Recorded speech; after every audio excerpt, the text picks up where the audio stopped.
Hey guys, this is Zoltan Bathory, and here we are with vocalvictim.de. Well, I don't know, did you guys hear the first one? If you heard the first one, it's basically, it's not a concept album, but this is definitely a continuation of the first one. So if you like the first one, you're gonna like the second one. We recorded the songs in the same time, so that means, you know, it's kind of sound the same, you know, same producer, same instrument, same everything. In fact, we had the songs first and then we separated into two records. So that's how pretty much we did it. We just had a lot of songs that we wanted to release, and we made it into two records. But you know, but because there were so many, and we just didn't want to lose any of them. You know, we liked all of them, so pretty much that's how it became a double record. In fact, we wanted to release them in the same time. That's why the long title. You know, originally it was gonna be, one of them was gonna be Wrong Side of Heaven, the other one was gonna be The Righteous Side of Hell, but we ended up doing a staggered release, a couple of months in between, and that's how we cut the title into half. I mean, put it together and then became a long, you know, a long unpronounceable title that I can't even pronounce. Won't try. Well, the collaborations, the first one was with Rob Halford, you know, and the reason that happened, we heard it in an interview. He said once that one of his favorite bands from the new crop of hard rock, heavy metal bands is Five Finger Death Punch. So when we were in the studio recording these songs, one of the songs, somebody in the studio said like, "Hey man, it kind of sounds like Ozzy, Judas Priest-ish, this song," you know, and that's how kind of the idea happened. Like, oh, you know what if he would reach out to Rob Halford and you know, and maybe he would sing on this song, you know? And we knew that he's the metal god, so he's probably busy with striking down the non-believers or some metal godly duties at the time. But you know, we sent the song, and a few days later, you know, he called back and he said he absolutely loves the track and he would love to be part of it, and he came to Las Vegas, and you know, we actually recorded it. We were sitting right there when he was singing in the booth, so it was pretty amazing, you know. And it was such a cool experience where we all thought, you know what, this is really cool. Let's invite all our friends, and that's how we started to call our and all the friends. Like, okay, who's on tour? Who can do it? Who can't? You know, and it was kind of a fun thing to do. You know, it was more of a, you know, an afterthought.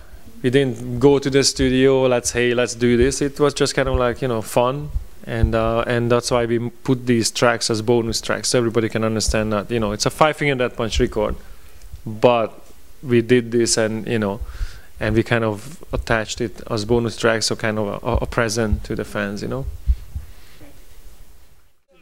Ivan is not a fan of anything that has a schedule attached to it, or anything that has rules. He's not a fan of anything that has a structure, or you know, or anything that says you have to. That's he's not a fan of. So that's why the records are so angry. You know, he comes to the studio and he's already pissed off because he has to be on time. You know, we have the band, the sound engineer, a producer, an assistant, and everybody's waiting in the studio. So he actually has to show up, and you know, Ivan is kind of that lost pirate. That's a rebel, whatever it is. Just because there are rules, he has to, you know, he feels like he has to burn it down, and you know, and that's his thing.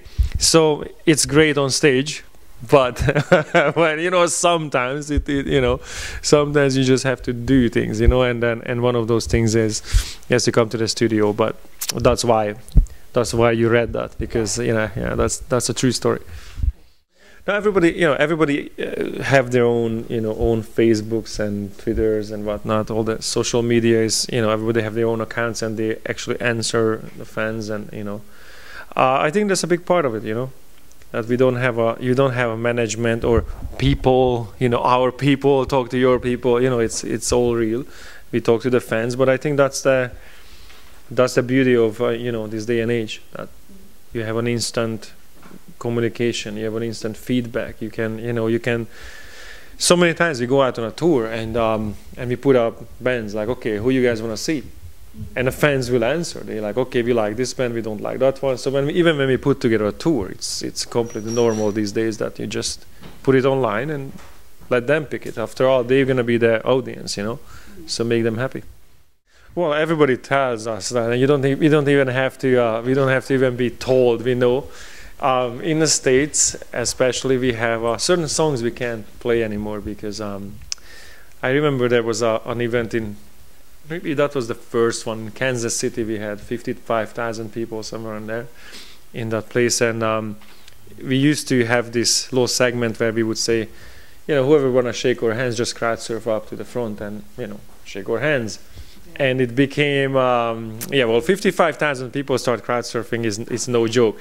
We had the National Guard, we had the police, the firemen, the security in the venue. They tried to hold back the crowd, and they were losing the battle.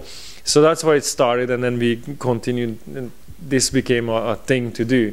So a couple of years ago, we actually shut down download. First time in the last 30 years, Download Festival was actually shut down for a second. They pulled the plug because there were like 5,000 people in the photo pit within a minute.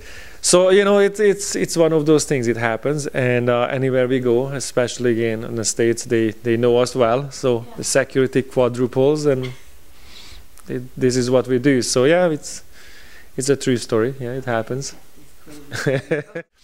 Next year, well, we're coming back. So yeah, probably a couple of times. Basically, you know, in the States, you know, we were staying home because there was a demand for the band, and wherever there is demand, that's where you go. And we were just touring and touring in the US, you know. And we built a big and strong and loyal enough fan base that now we can go away, we can go to other countries, we can go to other continents and stay there for a longer period of time. And when we go home, you know, we already have the fan base and they will be there. So, you know, that was our logic, and it seems like it worked, you know. And but because of that, we weren't in Europe too many times. You know, we just came for festivals and whatnot. But now, as I said, we can. So basically, the entire 2014 is pretty much concentrating on the international, you know, touring. So we're going to Australia, we're going to Japan again, you know. Haven't been there for 4 years, and we're gonna be in Europe a lot. So yeah, next year. So somewhere in March, I think we're coming back. Okay. we have funny characters. Yeah. My band in the dressing room. Okay, so yeah, 2014 gonna be March. We're coming back. Then probably come over to the festivals in the summer. And then yeah, we probably do those, and then probably we're going to do another fall winter run as well. So probably like 2-3 times, 2 for sure, but maybe 3 times. Yeah, that's the plan.